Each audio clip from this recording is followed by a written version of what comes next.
मध्य प्रदेश के बरौदिया में एक दलित बच्ची का यौन शोषण होता है। यौन शोषण करने वाले उसको डराते हैं, धमकाते हैं और कहते हैं कि वो इस बात के बारे में किसी से कुछ ना कहे। थोड़ी बहुत हिम्मत जुटाकर वो अपने परिवार को इस बात के बारे में बताती है और बड़ी मुश्किल से एफआईआर होती है। इस दलित बच्ची के यौन शोषण के मुख्य अभियुक्त बीजेपी के नेता पाए जाते हैं। उसमें से जो मुख्य अभियुक्त एक है अंकित सिंह, वो बीजेपी का कोई युवा ग्रामीण मंडल का अध्यक्ष था, और दूसरा अभियुक्त कोमल सिंह बीजेपी के विधायक भूपेंद्र सिंह का करीबी माना जाता है।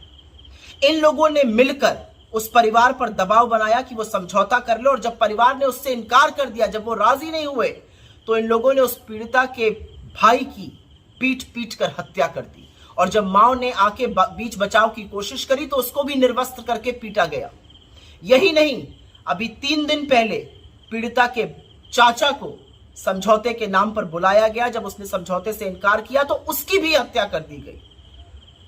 पर हैवानियत यहां पे खत्म नहीं होती है, हैवानियत तो यहां से शुरू होती है, क्योंकि वो दलित बेटी जब अपने चाचा की लाश को पोस्टमार्टम से लेकर एम्बुलेंस में गांव जा रही थी, तो एम्बुलेंस से गिर जाने पर उस दलित पीड़िता की भी मौत हो जाती है। 1 साल में 2 हत्याएं, और संदिग्ध परिस्थिति में उस पीड़िता की मौत जिसने बीजेपी के नेताओं पर यौन शोषण का आरोप लगाया था। यह सभ्य समाज की निशानी तो नहीं है।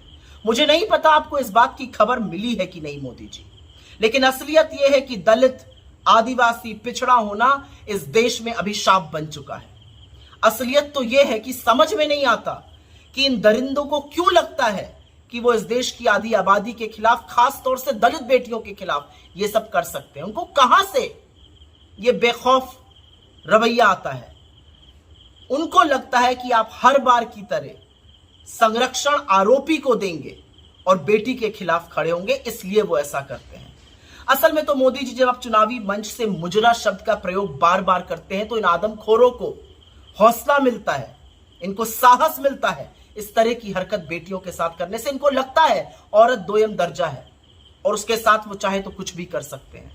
आपसे कोई भी आशा करना बेईमानी है, क्योंकि आप हर बार की तरह इस बार भी आरोपियों के साथ ही खड़े होइएगा। मीडिया में हर बार की तरह सुरटपक सन्नाटा है। महिला मंत्री खामोश रहेंगे, महिला आयोग आंखों पे पट्टी बांध लेगा, लेकिन असलियत यह है कि इस देश में एक दलित बेटी के साथ इतनी बड़ी घटना होती है, हत्याएं होती हैं। आपके दरिंदे, आपके आदमखोर ना सिर्फ हमारी बेटियों का शोषण करते हैं, उनकी निर्मम हत्या भी कर रहे हैं, लेकिन आपके कान पर जू नहीं रेंगती है। मुझे दुख है इस बात का कि आप इस देश के प्रधानमंत्री बने, क्योंकि आपके 10 साल के शासनकाल आधी आबादी के लिए अभिशाप से ज्यादा कुछ नहीं। इस देश में जो दलित बेटियों के साथ पिछले 10 साल में हुआ है वो सर्वथा गलत है, और अब वही अन्याय का अंत होगा, क्योंकि ये आपके बस की बात नहीं।